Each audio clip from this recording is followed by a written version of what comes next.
As a Christian, I consider Jesus a prophet, but he's a prophet of the one God. There's not several. As a Christian, I worship Allah. In the Quran, they ask Allah, through Muhammad, how they should pray. And here's one of many creeds in the Quran.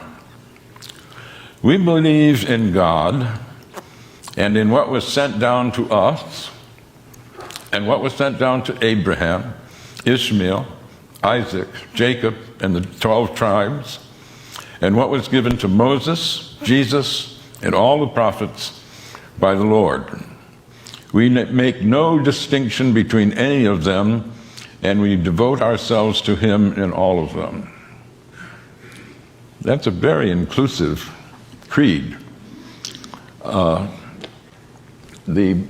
narrow definers of Judaism sometimes say that the chosen people are the circumcised, and narrow believers in Christianity sometimes say that the chosen people are the baptized.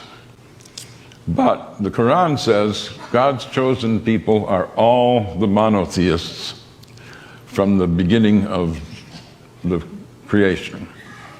And when we think of the succession of prophets, they're given great praise. Muhammad praises Moses.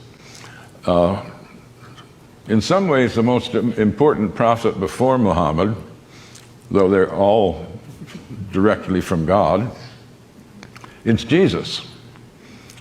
Jesus is given a bigger accreditation than other prophets. John the Baptist is made a prophet so that he can prophesy Jesus. Mary, his mother, is the only woman named in the Quran. No wife of Muhammad is named. There's no Adam and Eve, there's Adam and spouse. But Mary is not only named, she's made sinless. She conceives Jesus in virgin birth. She is tremendously honored.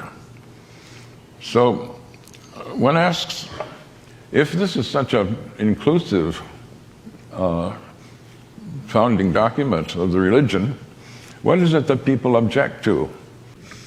It's pretty easy to misrepresent Islam because so few have read the Quran. This book I published is a product of my shame. I was embarrassed.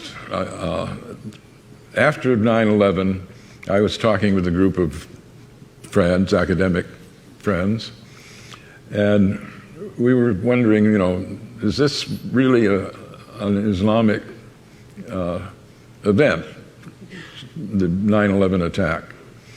And at some point, people asked, well, who here has read the Quran? None of us had. And a friend of mine said, not even you, Gary? I thought you were a student of religion. And I said, yeah, that's the problem.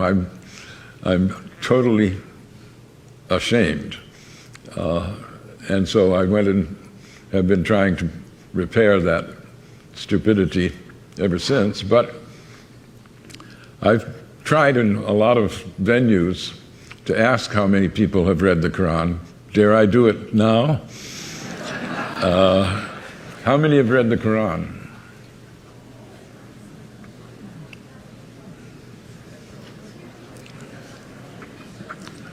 A minority, certainly. Well, I don't want to shame you, but I do. I think we should all be ashamed. We're throwing our weight around in a world where almost a quarter of the population are Muslims.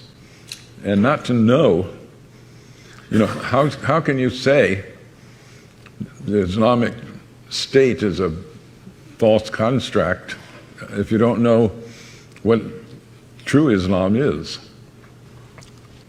One can only hope that more people will use freedom to do things like read the Quran rather than hate the Muslims.